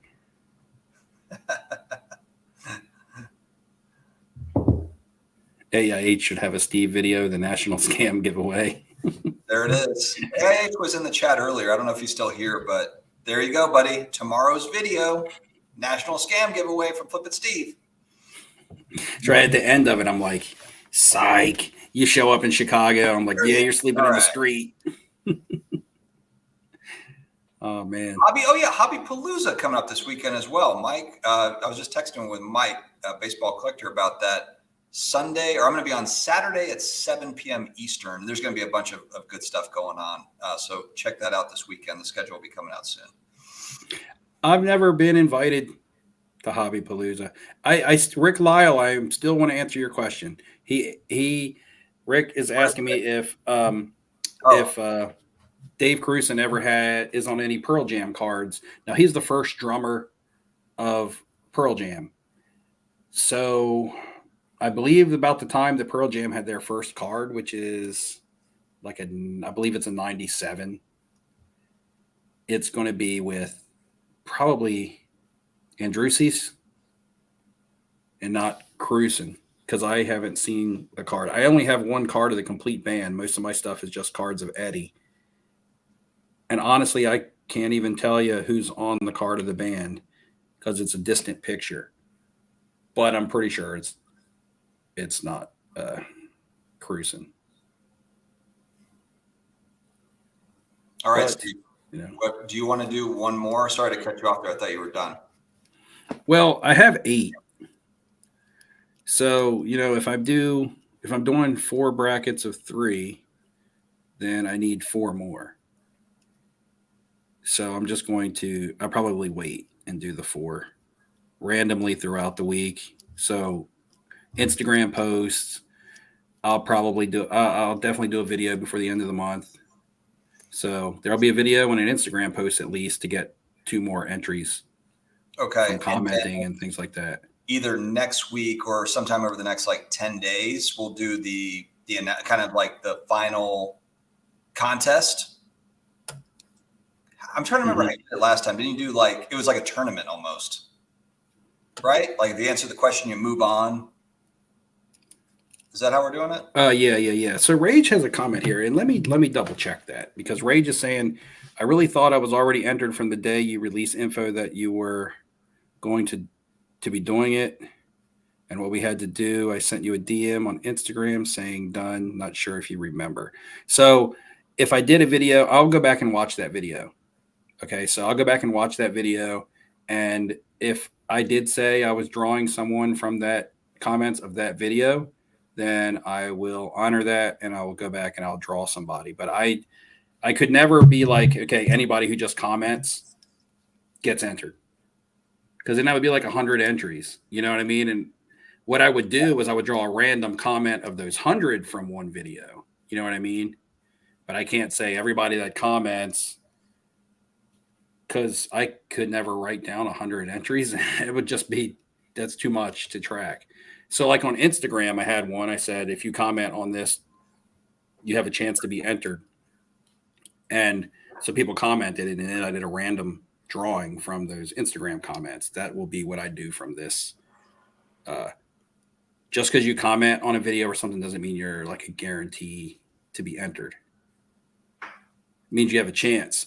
Your comment has a chance to get you entered. That would be it. Like I said, I wish I could. I'm not sure exactly on this yet, Joe, but there will be more. I think that Orlando Collector's Dream had put it. It's going to be, Hobbypalooza is going to be on Bench Clear Media. There, it sounds like they're also doing something with Signatures for Soldiers or something similar. And then, we'll have something on Off Centered around that as well. So there will be more information on that coming. Mm-hmm. All right. Hobbypalooza. All right, Steve. So you've got your entries, at least for now. We've got a couple more. And then over the next like 7 to 10 days, we'll get it wrapped and get our winner, or your winner. I shouldn't say our, it's yours. Yeah. Or your winner. Mm-hmm. The National is going to be awesome. I really think it's going to be. I mean, it's back in Rosemont, which is a great area for a convention. And just like anybody in the comments, if anybody in the comments, if you watch some of the bigger content and all that, push them, ask them, because I'm a very small channel, and I would hope that I could like influence some of the big dog channels. And when I mean big dogs, I mean people who have really made something out of this, to be like, hey, I'm going to do something. You know what I mean? I mean, just wipe the tear from my face, Steve. I mean, I'm talking about like. I'm just kidding, man. That I really like that this has almost like become their career. I'm talking about like Jabs Family, SCI, Pac-Man. That's just really large channel. Just say, hey, there's a small channel doing a giveaway. Maybe they will, maybe they'll be like, oh, hey, that's a good idea. Maybe I could do something. Or maybe they'll just reach out to me and be like, hey, what can I do to help your giveaway out? Maybe they want to donate. Maybe a donation would help me send 2 people. A lot of people don't want to go. A lot of people have the means as far as financial status or financial ability goes, but they don't want to deal with the hassle of a competition or a contest or something like that. So I can understand that. But put in their comments of their videos, hey, I watch another small channel that's doing a video. Maybe they'll at least mention it, So, I don't know. If not, you don't have to either. It doesn't matter. Just you can keep it a secret. That way you increase your own chances of winning. But you could also push somebody bigger that can do more than me, that can do a grand giveaway. I'm not talking about a grand as in $1,000, but I'm talking about all week, all expense paid, all everything, because there's people that can do that out there and write it off on their taxes, and they just choose to say that they are here for the hobby. I'm not going to get into it. All right, I'm not going to. Steve has dived off of his soapbox, and we're going to wrap. I'll save that for a ride to work someday when I'm venting. All right, guys, we're going to wrap it. It is 10:53, and I've got to have my Ovaltine and head to bed. Grandpa, what is it? Sports card Grandpa, as I was saying. I got a whole bottle here of water and lemons. That's all I've been drinking. Yeah, that's good. Good for you, man. Detox. All right, guys. Thanks for joining us. We will talk to you later. See ya. Later.